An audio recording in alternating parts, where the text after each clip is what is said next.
This guy writes mind games / red flags when planning second date. Let's see if it's actually mind games or just the guy not knowing that women communicate indirectly.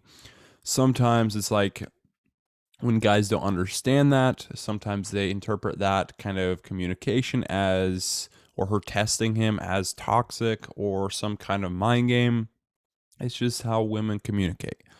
So the sooner you understand that, the sooner you will eliminate that problem. If you don't eliminate it, it's just going to happen over again because that's how naturally women communicate, in that usually in a direct way. So get into the post. This guy's 31. I went on a first date with a girl who's 29 last week. I planned the date and picked the location, yada yada, and it went really well. Okay, that's good that you're picking the location, kind of taking the lead. The yada yada thing I don't like, because it's like that is a really important process, and you're just kind of basically putting it to the side.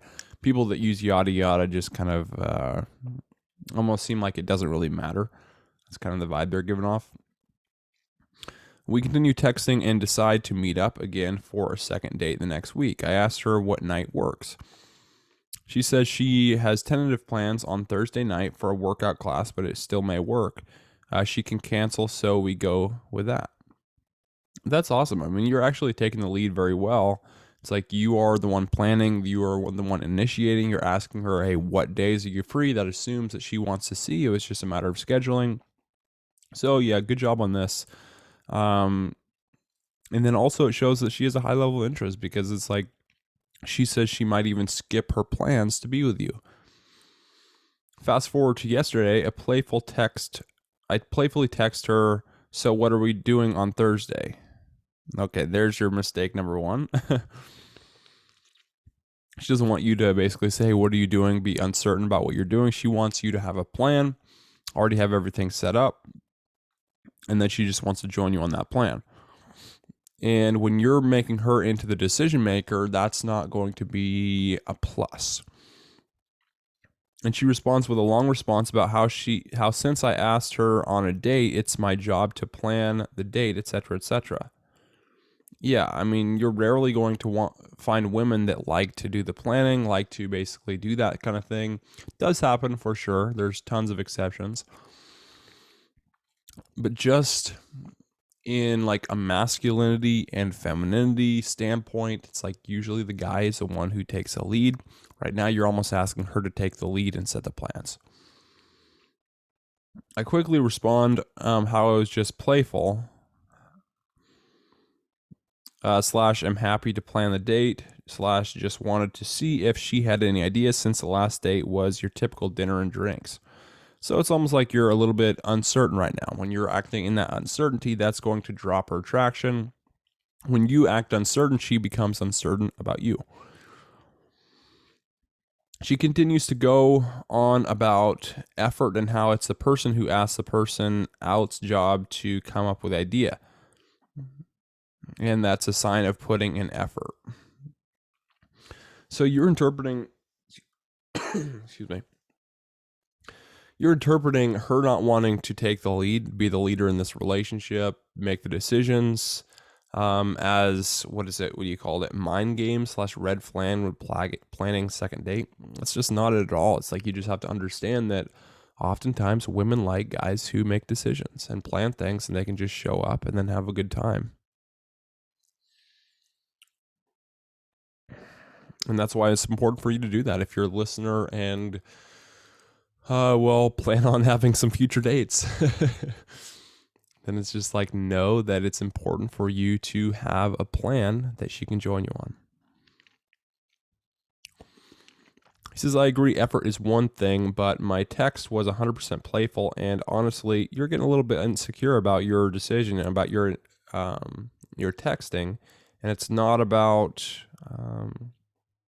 it's just like you're making it a bigger deal than it is. And honestly, on second dates, most women I have dated like to help come up with an idea. You're bullshitting yourself on that. Maybe they actually did suggest things, but it's like, did they actually want to do that? Probably not. What you'll find, and as far as really building attraction, is if you can take the lead and you make all the decisions, not all the decisions, but the decisions in planning. Obviously if she has an expertise in a field, it's like she would be the decision maker, but for the most part in the relationship, most women want you to be the decision maker.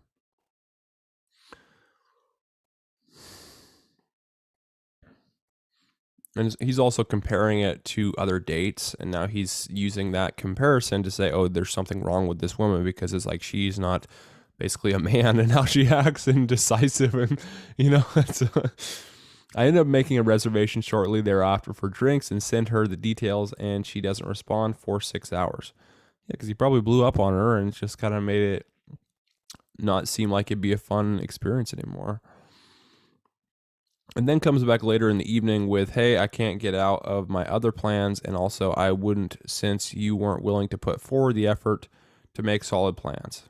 Yeah, you kind of jerked her around, and you weren't just you're trying to basically put her in the lead, and then you had some argument and basically said how you're wrong for thinking this way, for thinking that, or whatever, this effort argument kind of deal. And so it's like, well, you probably lost your emotional center, and then that doesn't really make her feel totally comfortable with you. And when that's the case, it's like she doesn't feel totally comfortable being safe with you.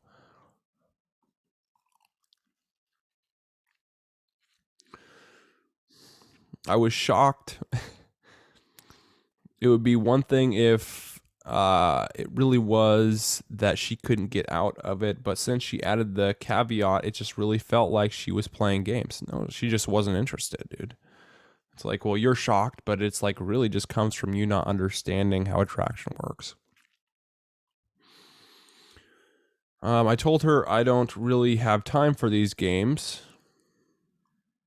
Well, yeah, you say something like, well, I'm not really interested in doing like planning like maybe dates, and just keeping my schedule open when, you're not totally in. So it's like, if you change your mind and you're 100% in, feel free to reach out, but otherwise take care. That's kind of how you'd handle a situation like that.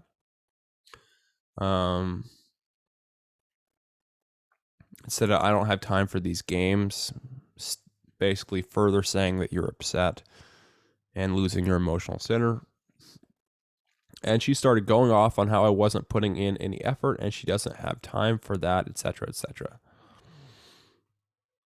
She also tells me I should have then asked her what night would work since Thursday no longer worked. Well, one, you don't really have an obligation to this woman. So it's like, well, you've been on one date and you're already getting in arguments. That's not a good sign. It just seems like you're not compatible with each other. You are making some mistakes, but she is kind of handling it in a way. Well, one, recognize that she was actually interested in you. She was willing to basically ditch her plans. But maybe she has tendencies of getting like aggressive, maybe losing her temper herself. It's tough on this surface level, but it's like maybe you two of you just aren't compatible, and you got to be okay with that.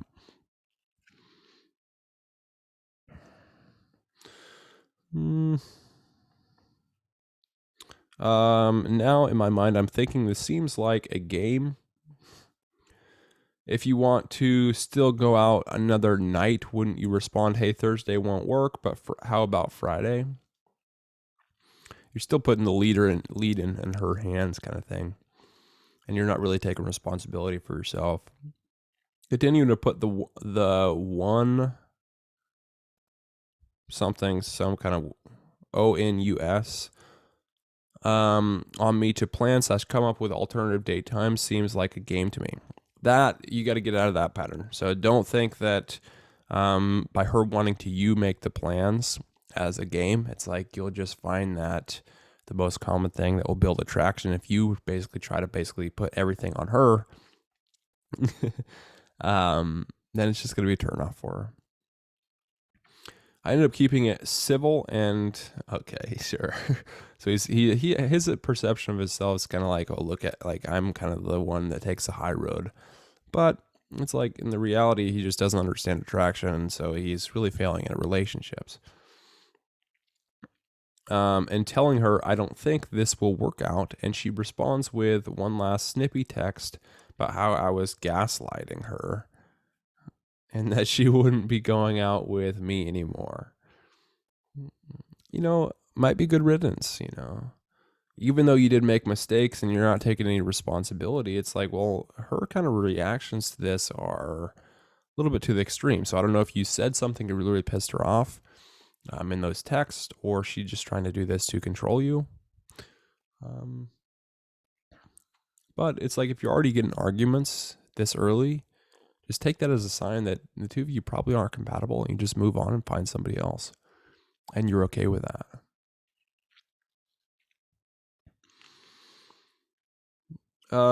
He says, parentheses, even though I just had said this wasn't working for the above reasons. She's like, I'm not dumping you. You're not dumping me. I'm dumping you, kind of deal. I think I already know the answer, but is my intuition right? Again, you're using this to not really take responsibility for your own lack of knowledge about relationships and how attraction works. And you can't do that. And I am dodging a major bullet here by moving on and letting this one go. Maybe, but you do have a lot of gaps in your own game. I have already told her I am moving on and removed her from social media. Okay, so I mean, you pretty much burned the bridge. So don't reach out to her again. It's like that's kind of a decision made. If you reach out to her again after you being the one who blocked her on all social media, that might have been just like kind of a big reaction from you. But if you're the one who now chases, you're really going back on your word. So kind of your actions up to this point are like you can't get back with her. Because like if you have this blow up and block her on all social media and say, I'll never go on a date with you again, and then a month later you're messaging her and again, it's like you go back on your word and then she doesn't really respect you, and the dynamic's off. So it's like, well, your really only choice right now is to move on and find somebody else. But there's going to be no way around you learning relationships, because it's like if you keep making these communication things, not knowing how to really act in a way that builds her attraction, then it's just going to repeat the same failure over and over again. So you can get the fundamentals in the description below. You can get that one for free. Covers the psychology behind how attraction works. And then basically specific stuff, step by step, things to do so you can repeat success in the paid products.